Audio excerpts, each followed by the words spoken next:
رات کا اندھیرا اپنی گہرائیوں سمیت پورے شہر پر چھا چکا تھا۔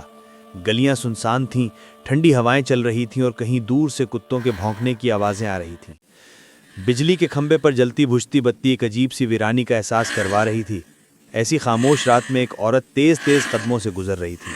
اس کی چال میں گھبراہٹ تھی، سانسیں بے ترتیب تھیں اور آنکھوں میں تھکن کے ساتھ ایک عجیب سی بے بسی چھلک رہی تھی۔ اس کا نام ہنا تھا، مگر لوگ اسے بدنامی کے ناموں سے پکارتے تھے۔ وہ عورت جیسی زندگی گناہوں کی دھول میں اٹ چکی تھی، جس کے چہرے پر کبھی پشیمانی کی جھلک تک نہیں ہوتی تھی، مگر آج اس کا ہر قدم پچھتاوے سے بوجھل محسوس ہو رہا تھا۔ وہ خود سے باتیں کرتی آگے بڑھتی جا رہی تھی۔ ہنا، تو نے کیا کر لیا؟ کہاں آ گئی تو؟ کس راستے پر چل نکلی؟ کوئی ایک در بھی باقی نہیں بچا جہاں لوٹ سکے۔ اس کے قدم بار بار لڑکھڑاتے اور آنسو اس کے رخساروں پر بہتے جاتے۔ اس رات اس کے اندر کوئی چیز ٹوٹ گئی تھی، شاید وہ ضد جو اسے ہمیشہ گناہ کی راہ پر کھینچتی تھی۔ اسی گلی میں دوسری طرف سے ایک نوجوان طالب علم آ رہا تھا۔ سفید کپڑے، سر پر سبز ٹوپی، ہاتھ میں مدرسے کی کتابیں، چہرے پر سکون اور ایک تازگی۔ اس کا نام زید تھا۔ وہ تہجد پڑھنے مسجد جا رہا تھا۔ رات کی خاموشی میں اس کے قدموں کی آواز بھی ادب سے دبی دبی سی محسوس ہو رہی تھی۔ جب وہ قریب آیا تو ہنا نے فوراً نظریں جھکا لیں۔ زید بھی نگاہیں نیچی رکھنے والے لوگوں میں سے تھا۔ وہ راستہ بدل کر ایک طرف ہو گیا تاکہ اسے کوئی تکلیف نہ پہنچے، مگر ہنا کے دل پر اسے ایک لمحے نے بجلی کی طرح اثر کیا۔ اس کے سامنے پہلی بار کوئی ایسا انسان آیا تھا جس کی نظر میں نفرت نہیں تھی، جس میں پاکیزگی اور حیا تھی۔ اس ایک نظر نے اس کے دل میں کچھ ہلا کر رکھ دیا۔ وہ وہیں رک گئی۔ اس کے دل نے بے اختیار اسے پکارا۔ وہ جو بات برسوں سے اس کے اندر دبی تھی، آج اس کے لبوں سے نکل پڑی۔ رکو، پلیز رکو۔ زید کے قدم رک گئے۔ وہ بغیر مڑے کھڑا ہو گیا، مگر نظریں نیچی رہیں۔ ہنا نے کانپتی ہوئی آواز میں کہا، ایک بات پوچھوں؟ زید آہستہ سا بولا، جی پوچھیں بہن۔ بہن، یہ لفظ اس کے لیے اجنبی تھا۔ لوگ اسے کیا کیا کہتے تھے، مگر آج اس کے کانوں میں پہلی بار کوئی نے اسے بہن کہا۔ وہ فوراً رو پڑی، اس کی ہچکی بن گئی۔ کیا اللہ میرے جیسے انسان کو معاف کر دے گا؟ کیا میرے لیے بھی کوئی راستہ ہے، یا میں ہمیشہ اسی گندے اندھیرے میں مر جاؤں گی؟ زید نے گہری سانس لی۔ اس نے پہلی بار اس عورت کی آواز میں ٹوٹنے کی وہ شدت محسوس کی جو شاید برسوں کا بوجھ تھی۔ اس نے نرم لہجے میں کہا، اللہ سب کو معاف کرتا ہے۔ آپ کتنے ہی گناہوں کے ساتھ آئیں، اللہ کی رحمت آپ کے گناہوں سے بڑی ہے۔ اللہ خود فرماتا ہے کہ اے میرے بندو جو اپنی جانوں پر ظلم کر بیٹھے ہو، اللہ کی رحمت سے نا امید نہ ہونا۔ یہ سن کر ہنا زمین پر بیٹھ گئی۔ اس کی چیخ دل کی گہرائیوں سے نکلی، میں تھک گئی ہوں، بہت تھک گئی ہوں۔ میں اب یہ زندگی نہیں چاہتی۔ میں اللہ کے پاس لوٹنا چاہتی ہوں۔ مجھے راستہ چاہیے، مجھے معافی چاہیے۔ وہ سسکیوں میں ڈوب گئی۔ زید نے آہستہ سے کہا، اگر واقعی اللہ کی طرف لوٹنا چاہتی ہو تو میرے ساتھ مسجد تک چلو۔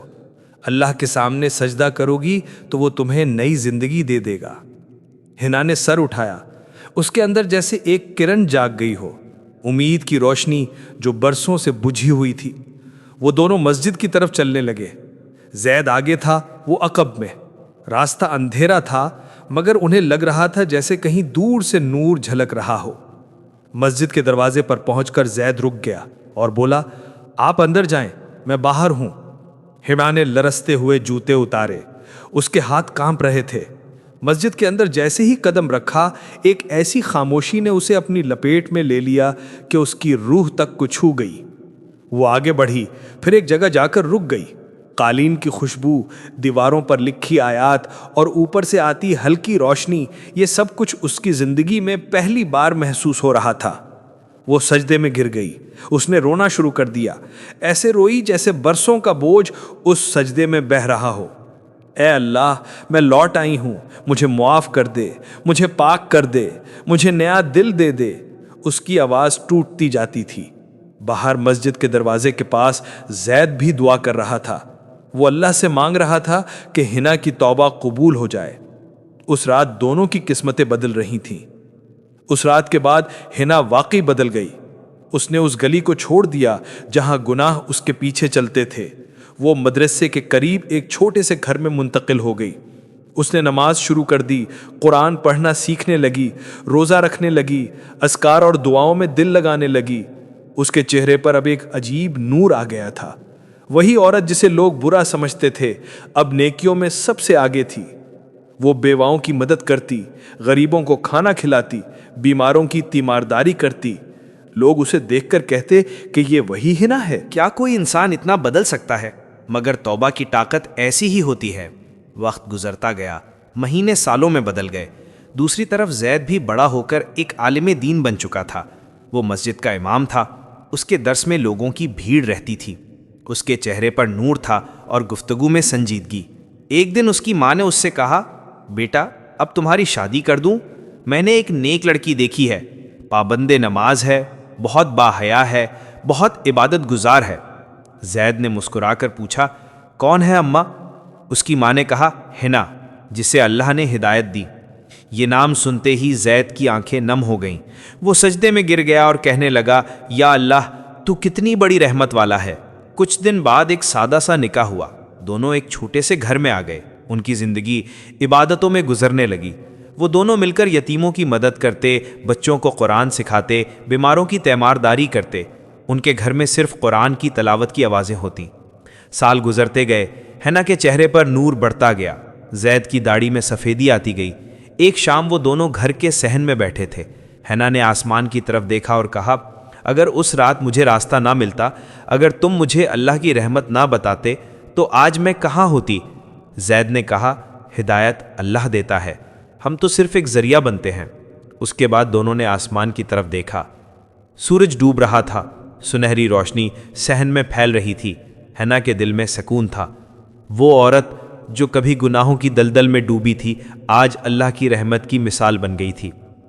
یہ کہانی ایک پیغام دیتی ہے کہ اللہ کی رحمت سے نا امید نہ ہونا چاہیے۔ توبہ گناہوں کو مٹا دیتی ہے۔ انسان ماضی کا قیدی نہیں۔ اللہ حقیقی بدلاؤ عطا کر دیتا ہے جب انسان سچے دل سے اس کی طرف پلٹ آئے۔